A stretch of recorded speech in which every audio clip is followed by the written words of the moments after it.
It has been estimated that, unless checked, the annual wage and salary bill in private industry will shrink over $20 billion. That is not going to do anybody any good. Labor, business, agriculture, or the general public. The corner grocer is going to feel it, as well as the department store, the railroads, the theaters, the gas stations, and all the farmers of the nation. It is a sure road to wide unemployment. That is what is known as deflation. It is just as dangerous as inflation. However, we must understand that we cannot hope, with a reduced work week, to maintain now the same take-home pay for labor, generally, that it has had during the war. There will have to be a drop. But the nation cannot afford to have that drop too drastic. Wage increases are therefore imperative to cushion the shock to our workers, to sustain adequate purchasing power, and to raise the national income. I am convinced that if labor and management will approach each other with the realization that they have a common goal and with the determination to compose their differences in their own long-range interest, it will not be long before we have put industrial strife behind us. Labor is the best customer management has, and management is the source of labor's livelihood. Both are wholly dependent upon each other, and the country, in turn, is dependent upon both.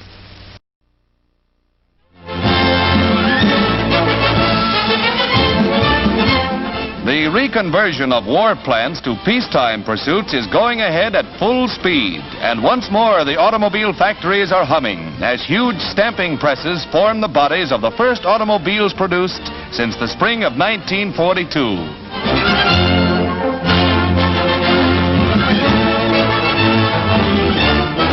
Prices on these 1946 models will be slightly higher, but with all priorities lifted, America will be on wheels once more.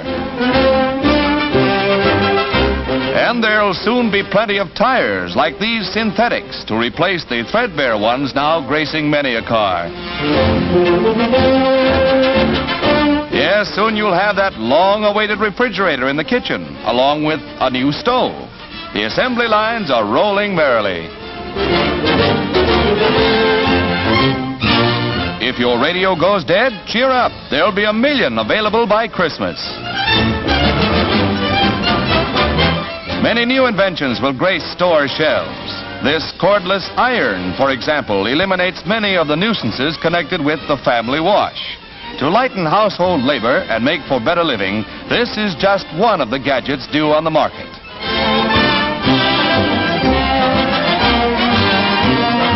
Store windows are once more blossoming as they did before Pearl Harbor, with every gadget dear to Americans.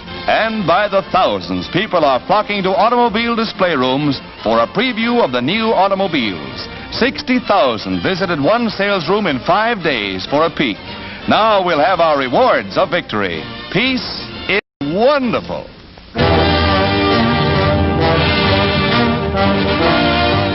General Yamashita, the Tiger of Manila, appears before a military commission in Japan to answer charges of brutal atrocities and other high crimes against our armed forces in the Philippines. In addition to his savage treatment of Allied soldiers, he was responsible for the butchery and rape of thousands of Philippine citizens by Japanese troops. These are Signal Corps pictures.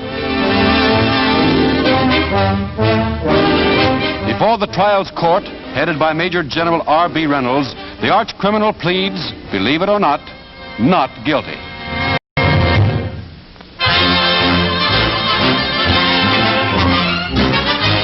In Washington, President Truman opens the victory loan by buying the first bond from Secretary of the Treasury Winston. Our road to victory over the Axis was paved with bond purchases.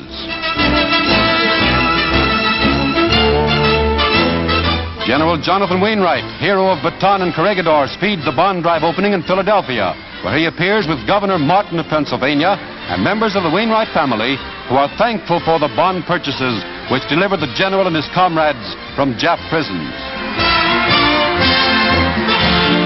At the Roosevelt home in Hyde Park, the War Activities Committee of the motion picture industry stages a Bond rally where Colonel James Devereaux, hero of Wake Island, starts the ball rolling.